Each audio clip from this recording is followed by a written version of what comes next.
Bonjour à toutes et à toutes, c'est Cloudstrife de PS5VR, la chaîne high-tech jeux vidéo gaming. Je sais pas si j'avais déjà fait cette intro, mais maintenant j'en fais une comme ça. Si vous voulez soutenir la chaîne, je commence par ça, même si plutôt après avoir vu la vidéo qu'il faut le faire, pensez à liker, partager cette vidéo, c'est aide au référencement sur YouTube, ça aide à se faire connaître. Et puis moi, ça me permettra d'améliorer la qualité de mes vidéos, surtout si vous me laissez des petits commentaires sur ce que je peux améliorer. Et ça me permettra aussi d'avoir peut-être d'autres partenariats pour vous présenter d'autres jolis produits. Donc aujourd'hui, on va s'attaquer à un produit de taille, une nouvelle barre de son qui va venir remplacer ma vieille qui a un an, ma vieille barre de son Samsung, je crois que c'était la Q90R si je dis pas de bêtises. Qui sortait un son Dolby Atmos 7.1.4 avec deux enceintes à l'arrière et un caisson de basse.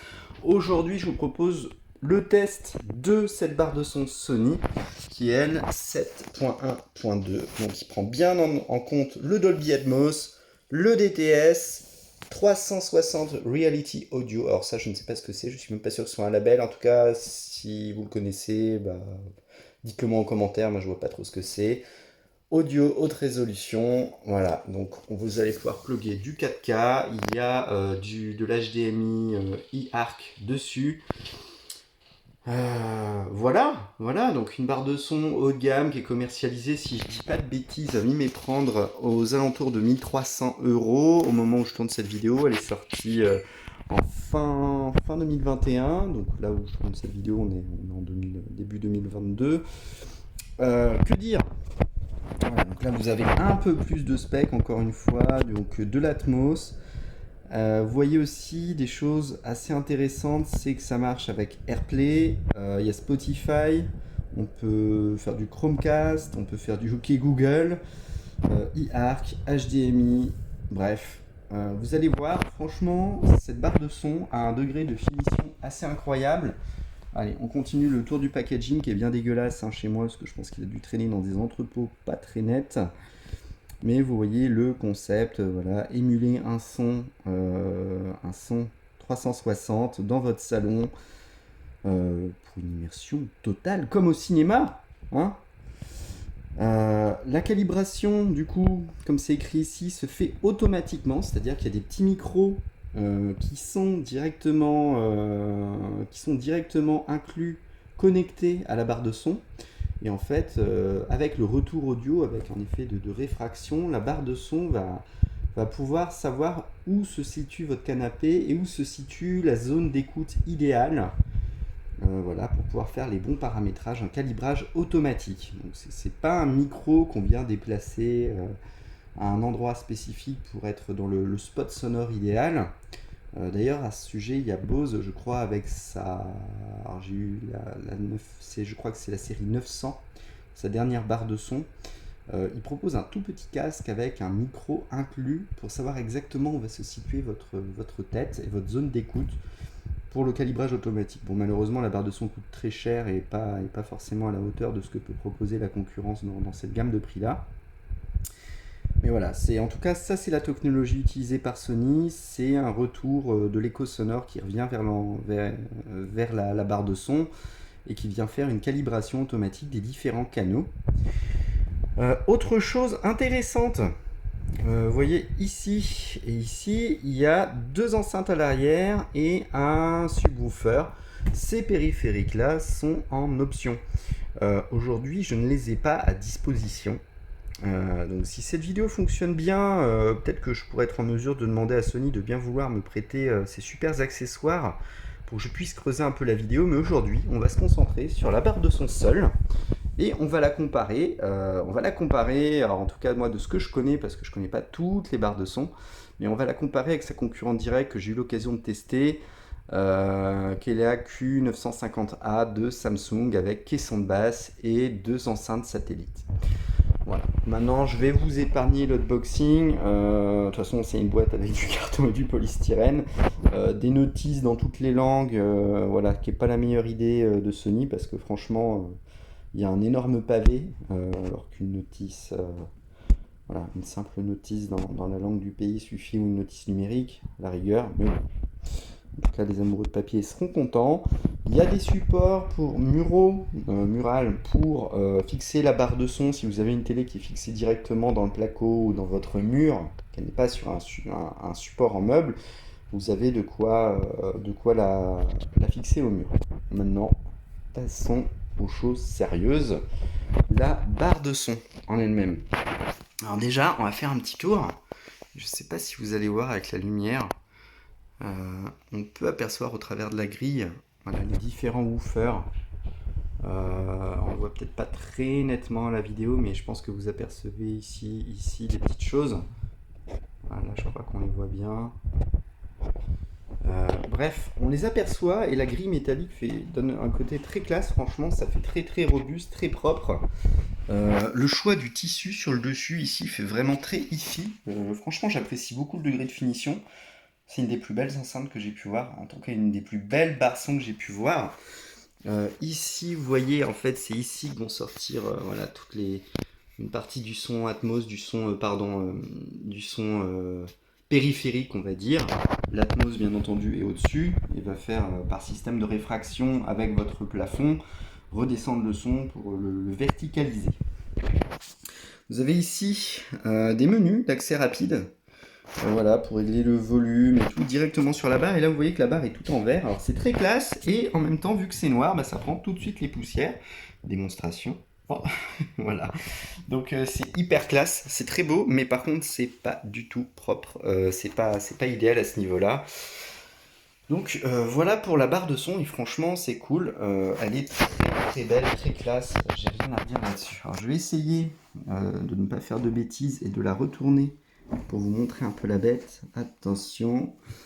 Voilà. Alors ici, vous voyez, on a un port HDMI, donc je ne l'ai pas déballé, j'en ai pas besoin. Et ici, on voit les différents ports qui sont dans le mauvais sens. Donc je vais tourner mon téléphone. Attention, tour de passe-passe. Et la vidéo va arriver dans le bon sens. Donc vous avez une sortie HDMI ARC. Vous avez la possibilité de mettre de l'analogique, de l'optique, donc au niveau connectique c'est franchement complet. Il y a possibilité de mettre de l'USB aussi. Vous avez ici l'alimentation et c'est pas plus compliqué que ça en fait. C'est ça qui est assez incroyable avec cette barre de son, c'est sa simplicité d'installation. C'est très simple et en même temps, malgré sa simplicité, Sony n'a rien délaissé. À part un élément, mais vous allez comprendre. Pardon pour les doigts. Voici la télécommande. La télécommande qui est un peu, on va pas se mentir, un peu old school. Les touches ne sont pas rétro-éclairées. Il y en a partout. Alors, mais ça reste relativement simple et compréhensible. Si vous voulez brancher un périphérique Bluetooth, vous cliquez ici. Si vous voulez accéder à un de vos services musicaux connectés, type Spotify, vous cliquez ici. Là, vous avez les différents modes, c'est-à-dire si vous voulez switcher sur une chose qui est connectée en HDMI directement sur votre barre de son, vous arrivez ici, HDMI 1, HDMI 2, ou sur ce qui est sur la télévision. Pour ma part, je fais tout transiter par l'intermédiaire de ma télévision, puisque c'est branché voilà, en HDMI ARC. Puis la télé supporte l'Atmos, donc tout passe très bien. On a des modes, une sorte d'égaliseur en fait, qui est déjà préconfiguré entre du son automatique en fonction du média qu'on écoute, cinéma, musique, standard. Honnêtement, j'utilise beaucoup le cinéma pour les jeux vidéo et le cinéma, et musique, effectivement, on écoute cinéma, le reste, j'ai pas trop utilisé. On peut brancher un périphérique USB ou analogique, encore une fois, directement sur la barre de son. Vous avez un mode night qui va diminuer les basses, les graves. Le mode voice qui va amplifier davantage les voix des acteurs, et ça c'est super bien. En gros, il vient accentuer davantage les médiums, et c'est vraiment top. Ici, c'est simplement des flèches pour naviguer dans le menu. Et là, vous avez le réglage du son. Et ça, c'est si demain vous connectez en Bluetooth les enceintes périphériques arrière, donc qui coûtent, je crois, 500 €, et le caisson de basse, l'un des deux caissons de basse possibles, pardon, qui doit coûter au choix 500 € ou 800 € selon le modèle. Vous pourrez les piloter, bien entendu, depuis cette télécommande. Voilà. Voilà, rien de plus à dire sur la télécommande, si ce n'est que c'est une télécommande somme toute assez classique. Donc, on va faire une petite démonstration de l'interface parce que c'est très très intéressant de voir ça. Alors, déjà, on va se connecter directement. Et il a décidé de m'allumer ma PS5 au passage, ce petit zigoto, mais c'est pas bien grave. Alors, je veux aller dans ma barre de son, s'il te plaît. Voilà, donc là, je suis sur ma barre de son. Pour accéder au config, j'appuie sur Home. Et là, vous voyez, j'ai une espèce de menu, une interface. Voilà, on y accède via le port HDMI de la barre de son, donc c'est quand même assez top. Et on peut switcher directement sur les HDMI de la télé, celui qui est enclenché, le HDMI 1 de la barre de son, le HDMI 2, pas très utile parce que vous avez déjà tous ces raccourcis sur votre télécommande. Vous avez les modes d'écoute ici qui sont directement ceux que je vous ai, on va dire, ce que je vous ai résumé. Alors le 360 Reality Audio, ça y est, ça me revient. Je l'ai vu sur la boîte, je ne savais plus ce que c'était, ça me revient. Je pense que c'est une expérience immersive et c'est avec ça qu'on va tester notamment la barre de son. Donc je vais me mettre au niveau. Alors je sais que la captation du son se fait via mon smartphone. Donc c'est du son, je ne sais même pas quel type de son c'est, si c'est du mono ou stéréo, donc ça ne saura pas retranscrire la réalité de l'expérience musicale et comment dire, de l'englobement du son. On va quand même la lancer, au moins vous verrez, vous aurez une petite démonstration, je ne sais pas ce que ça rendra chez vous. Voilà, là on a une démo, lire la démo.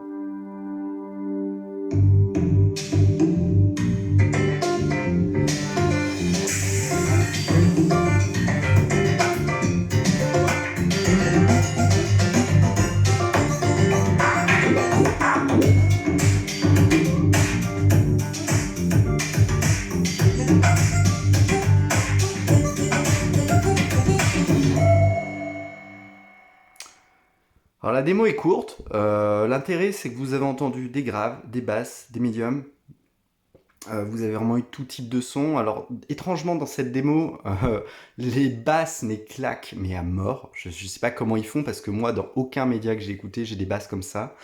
Ce que vous n'avez pas dû ressentir par contre c'est comment dire, la spatialisation sonore. Il y a bien du son qui vient du haut, il y a bien des sons qui viennent sur les côtés et la transcription est vraiment incroyable.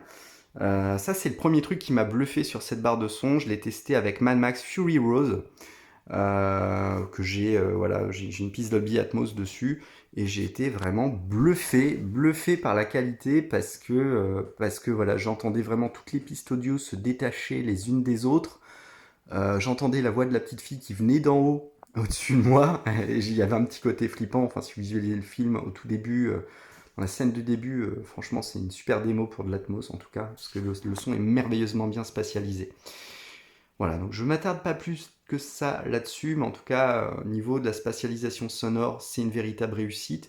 Le spectre sonore au global est vraiment bien représenté. Il y a une teinte, c'est peut-être un peu plus accentué au niveau des médiums, mais c'est pas plus mal, parce que si vous regardez beaucoup de films, de cinéma, où vous avez des chanteurs très, très vocaux, on va dire, vous avez, les voix vont ressortir un max, et ça c'est super. Le seul défaut, c'est les basses. Les basses sont pas très profondes, les basses sont peu percutantes, honnêtement. Quand je compare à la barre de son Samsung, je la trouve supérieure à tout point de vue. Ergonomique, design, je la trouve meilleure sur les aigus, sur les médiums, mais les basses, alors c'est l'absence du caisson de base clairement qui fait ça, donc il faudrait refaire sans doute un test avec un caisson intégré. Mais on est quand même bien en deçà de ce que propose Samsung à ce niveau-là. Donc voilà, si on rajoute un caisson de basse, on arrive sur une expérience de barre de son qui est proche des 2000 euros. Si on prend le plus élevé qui est à 800 euros, en plus d'une barre de son à 1300 euros, vous vous doutez que ça fait très très mal. Si vous prenez le caisson de basse à 500 euros, vous êtes à 1800 euros. Là, j'ose espérer qu'à ce prix-là, effectivement, on est bien au-delà de ce que propose Samsung. En revanche, l'expérience Samsung, j'avais effectivement les deux enceintes arrière qui ajoutent certes un plus, mais pour le coup, la barre de son Samsung a un spot, j'ai l'impression, alors, assez large, c'est-à-dire vous pouvez être à 3 personnes et je pense profiter vraiment de tout le spectre sonore si vous êtes bien ensemble, bien en face de la barre de son. Au-delà, je pense qu'il y aura un petit peu de déperdition, mais globalement, le son est englobant. On arrive à identifier, à détacher les sons en fonction de leur provenance, donc ça c'est quand même du très très fort. Et dernier truc, la puissance sonore. La puissance sonore, elle est suffisante, je dirais, pour une pièce allant jusqu'à 50 mètres carrés. Là où Samsung balance du 1000 watts, là on est je crois sur du 300 watts, si je dis pas de bêtises. Il faudrait que je regarde la barre de son pour vous confirmer ça, mais on est quand même sur une barre de son bien moins puissante. Nettement moins de puissance. Mais voilà, encore une fois, vous avez une pièce de 50 mètres carrés avec une belle hauteur sous plafond, ça passera largement. Vraiment. Là, j'utilise même pas 10% de la puissance de la barre de son et déjà le son il m'explose les rétines. Donc c'est pas un problème. C'est pas un problème. Le son ne sature pas aussi. Ça c'est une bonne chose. En tout cas, on a beau le pousser à fond, je pense qu'il y a un bon système de régulation derrière. Il n'y a pas de saturation sonore, donc ça c'est franchement top. Maintenant, rentrons dans la partie config. C'était pour la partie son. Désolé si c'est un peu décousu. Vous avez deux choix, soit les réglages avancés, soit le réglage facile. Le réglage facile est magique parce qu'il est vraiment facile. En gros, vous avez le réglage facile. Alors, on sélectionne une langue. Alors voilà, la connexion sans fil.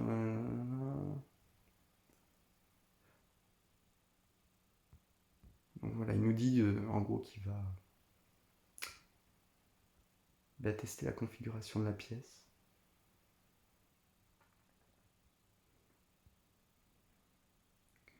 Pendant qu'il fait ça, je vous précise juste une chose. L'enceinte est bien entendu connectée à Internet, donc on peut saisir son code Wi-Fi et compagnie.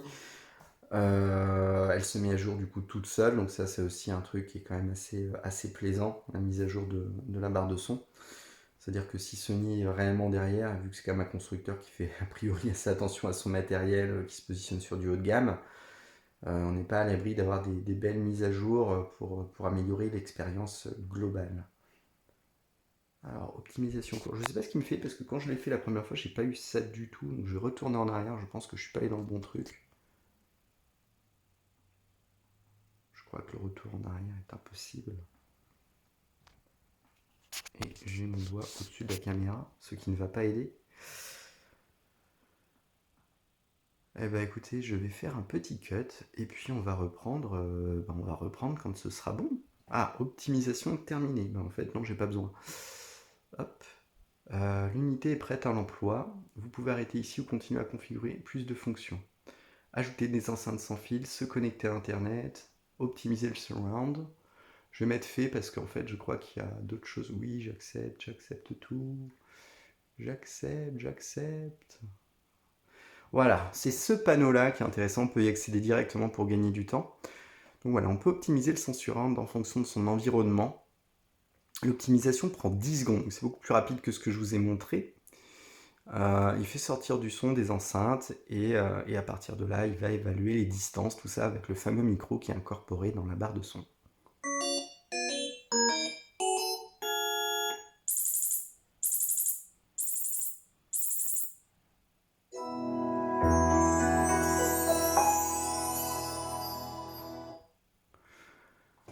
Voilà, et là pour le coup, alors, je pense pas que ça soit retranscrit en vidéo, mais quand on entendait des espèces de petits grillons, de petits criquets, c'était mais incroyable, d'une précision incroyable en termes de spatialisation entre l'Atmos et le son surround.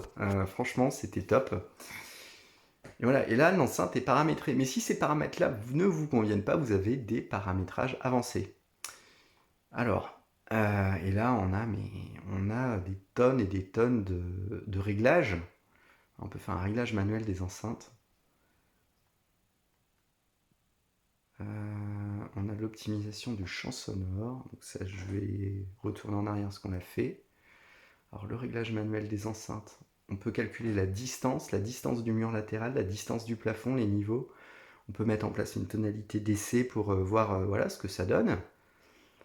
Réglage des enceintes sans fil. Si vous avez une TV, ah oui, si vous avez une TV Sony, vous pouvez utiliser l'enceinte centrale de la télé en plus, en complément. Voilà. Les réglages HDMI, alors il y a quoi là-dedans? Je ne sais même pas. Commande HDMI, mise en veille du téléviseur. On peut envoyer des signaux vers le téléviseur même s'il est en veille.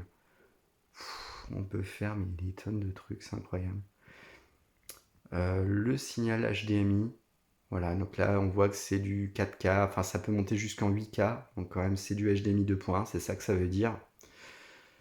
Les réglages du Bluetooth, alors réglage système ça va être les mises à jour en français. On peut utiliser une autre télécommande, la télécommande de la télévision.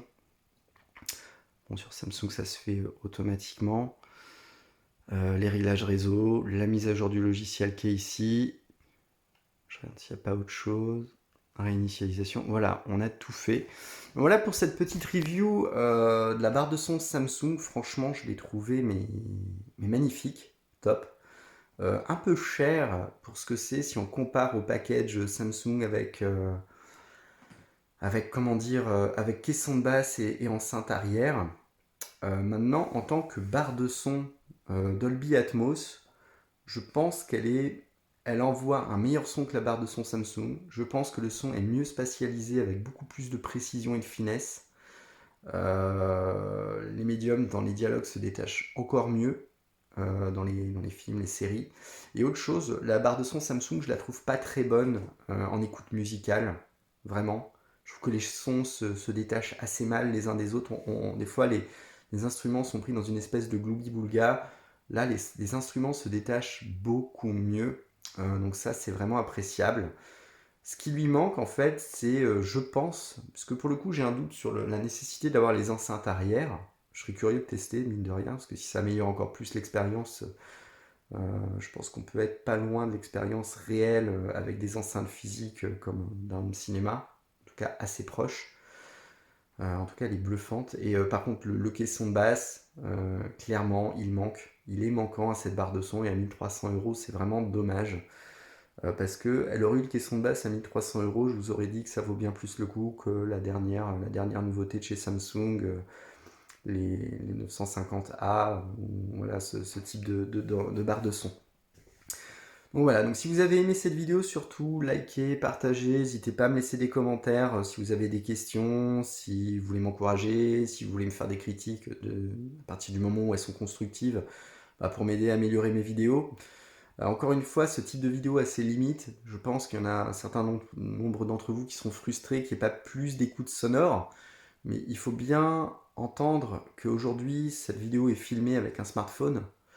Le smartphone, il a une entrée audio qui est ridicule. Déjà, qui ne va pas retranscrire l'intégralité de ce qu'envoie la barre de son. Et d'autre part, vous allez regarder cette vidéo avec un autre matériel. Et en plus de ça, je ne crois pas que YouTube fasse le son en Dolby Atmos, donc vous n'aurez même pas les effets Atmos. Au mieux, vous aurez du 5.1 ou du 7.1, mais voilà, on en est loin. Donc voilà, je vous remercie, et puis bah voilà, likez, partagez, et puis à la revoyure. Ciao!